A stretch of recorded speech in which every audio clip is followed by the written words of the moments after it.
Children's Bible club के साथ में जुड़कर प्रश्न आपके उत्तर बाइबल से इस श्रृंखला में फिर से एक बार आपका स्वागत है। कहते हैं मनुष्यों का जो जीवन है वो थोड़े समय का है, बुलबुले के समान है, क्षणभंगुर है और उसमें भी बड़े दुखों से भरा हुआ है। कोई मनुष्य इस संसार में ऐसा नहीं है जिससे कभी कोई तकलीफ न हुई हो, कोई बीमारी न लगी हो। बस इसी से जुड़ा हुआ आज का यह प्रश्न है कि क्या सारी बीमारियां मनुष्य के जीवन में परमेश्वर की ओर से ही आती है? Does all sickness in man come from God? चलिए पवित्र शास्त्र बाइबल में से इस प्रश्न का उत्तर खोजते हैं। उत्पत्ति के पहले अध्याय को यदि हम ध्यान से पढ़ें तो पता लगता है परमेश्वर ने मनुष्यों को अपने स्वरूप में बनाया, पवित्र बनाया, आत्मिक बनाया, पर उन सब से भी बढ़कर परमेश्वर ने हमें स्वस्थ बनाया। हम में कोई बीमारियां नहीं थी, हम में कोई शारीरिक विकलांगता या तकलीफ नहीं थी। परमेश्वर ने हमको एकदम परफेक्ट बनाया था। हम यदि यूहन्ना के 9वें अध्याय में देखें जहां पर प्रभु यीशु के सामने एक अंधे व्यक्ति को लाया जाता है और वो भी जन्म का अंधा है, और उसे सामने ला करके प्रभु यीशु से ये लोग पूछते हैं कि हे प्रभु, किसने पाप किया था कि ये अंधा जन्मा, इस मनुष्य ने या इसके माता पिता ने पाप किया था? बड़ा ही बेतुका सा सवाल है कि अंधा पैदा हुआ मनुष्य ने क्या पाप किया होगा और या माता पिता ने क्या पाप किया होगा। लेकिन प्रभु यीशु ने बिल्कुल सरल उत्तर दिया, एकदम स्पष्ट उत्तर दिया कि न तो इसने पाप किया और न ही इसके माता पिता ने पाप किया, परंतु यह इसलिए हुआ कि परमेश्वर की महिमा उसमें प्रकट हो। अर्थात एक व्यक्ति के जीवन में जो तकलीफ आई, जो बीमारी आई, जो शारीरिक मुश्किल आई, यहां तक कि जन्म से वो तकलीफ में था, वो बीमारी में था, वो अंधा था, उसके लिए प्रभु यीशु ने कहा कि ये परमेश्वर की महिमा का प्रकट करने का कारण बना है। एक और उदाहरण देखते हैं। यहां पर हम लोग अय्यूब के जीवन की बातों को देखेंगे। चलिए अय्यूब के 2 अध्याय में और उसके 6वें और 7वें वचन को पढ़ेंगे। यहां पर हम देखते हैं मानो शैतान परमेश्वर से लड़ाई कर रहा है और उस लड़ाई के बीच में उसने अय्यूब को लाकर के खड़ा किया है। और अय्यूब एक बहुत ही धर्मी व्यक्ति था। उसके जीवन में बहुत सारी तकलीफें आई, उसकी सारी संपत्ति लुट गई, उसके सारे बच्चे भी मर गए, लेकिन अय्यूब ने अपनी जुबान से परमेश्वर के विरोध में एक भी वाक्य नहीं कहा। शैतान फिर एक बार परमेश्वर के सामने जाता है और उससे बात करता है और उससे यह कहता है कि तू मुझको एक और मौका दे और देख, मैं अब अय्यूब को ऐसा भड़का दूंगा या उठा दूंगा कि वे तेरे विरुद्ध में बात करेगा।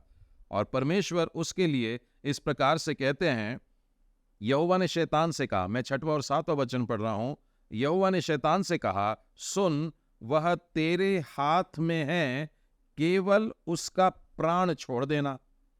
अर्थात परमेश्वर ने एक विश्वासी के जीवन में शैतान के द्वारा कोई तकलीफ आए, इसकी अनुमति दे दिया। और 7वें वचन में लिखा है, तब शैतान यहोवा के सामने से निकला और अय्यूब को पांव के तलवे से लेकर सिर की चोटी तक बड़े बड़े फोड़ों से पीड़ित किया। यहां हम स्पष्ट देखते हैं कि ये जो बीमारी आई है, तलवों से लेकर सर तक पूरे शरीर में जो बीमारी आई है, यह शैतान ने उसके जीवन में डाला है। तो विश्वासियों के जीवन में, अच्छे विश्वासियों के जीवन में भी तकलीफें आ सकती है। जब ये महामारी आई थी और बहुत सारे प्रभु के दास लोग मर चुके, तो कई लोगों ने इस प्रकार के प्रश्न किए थे कि इन्होंने क्या पापी जीवन जिया था जो ये लोग मर गए।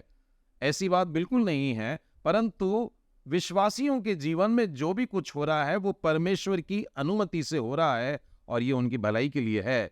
ये बातें हम लोग आगे ही समझ पाएंगे। लेकिन हमारी गलती के कारण भी हम बीमार पड़ जाते हैं, ये बात ध्यान रखना है। इसके लिए मैं आपको यूहन्ना रचित सुसमाचार और उसके 5वें अध्याय में ले चलता हूं। और यहां पर एक व्यक्ति है जिसके लिए लिखा है कि वो 38 वर्ष से बीमारी में पड़ा था, बेतसहदा कुंड के किनारे पड़ा था और वो पानी हिलने की रास्ता देखता था, पर जब तक वो जाए पानी में, कोई और उतर के चंगाई पा लेता था। और एक दिन प्रभु यीशु वहां पर आते हैं और उसको पानी में न उतारते हुए उसको यूं ही कह देते हैं कि अपनी खाट उठा और चल फिर, और वो तुरंत चंगा हो जाता है और वो उठ जाता है और अपनी खाट भी उठा लेता है और वहां से चला जाता है। लेकिन इसी अध्याय में थोड़ा सा आगे चल करके 14वें वचन में देखिए क्या लिखा है। इन बातों के बाद वह यीशु को मंदिर में मिला। यीशु ने उससे कहा, देख, तू चंगा हो गया है, फिर से पाप मत करना, ऐसा ना हो कि इससे कोई भारी विपत्ति तुझ पर आ पड़े। 38 साल से भी बढ़कर के कोई भारी विपत्ति उसके जीवन में आ सकती है यदि वो फिर से पाप करेगा। इसका मतलब यह हुआ कि पाप करने से या परमेश्वर के विरोध करने से या परमेश्वर के प्रेम को धिक्कार देने से या प्रभु यीशु मसीह की कुर्बानी को इनकार कर देने से भी हम बीमार हो सकते हैं। शैतान हमें नाश करने के लिए आता है, वो खत्म करने के लिए आता है, लेकिन यीशु ने कहा, मैं तुम्हें जीवन देने के लिए आया और बहुतायत का जीवन देने के लिए आया। बहुतायत का मतलब आनंद से भरा जीवन देने आया, क्योंकि वो हमें चंगा करने के लिए आया। यदि यशायाह नबी की पुस्तक और उसके 53वें अध्याय में आप पढ़ेंगे तो 5वें वचन में इस प्रकार से लिखा है, परंतु वह हमारे अपराधों के कारण घायल किया गया, वह हमारे अधर्म के कामों के कारण कुचला गया, हमारी ही शांति के लिए उस पर ताड़ना पड़ी कि उसके कोड़े खाने से हम लोग चंगे हो जाएं। तो आज का प्रश्न था कि क्या हम लोगों के जीवन में जो बीमारियां आती है वो परमेश्वर हमारे लिए भेजता है?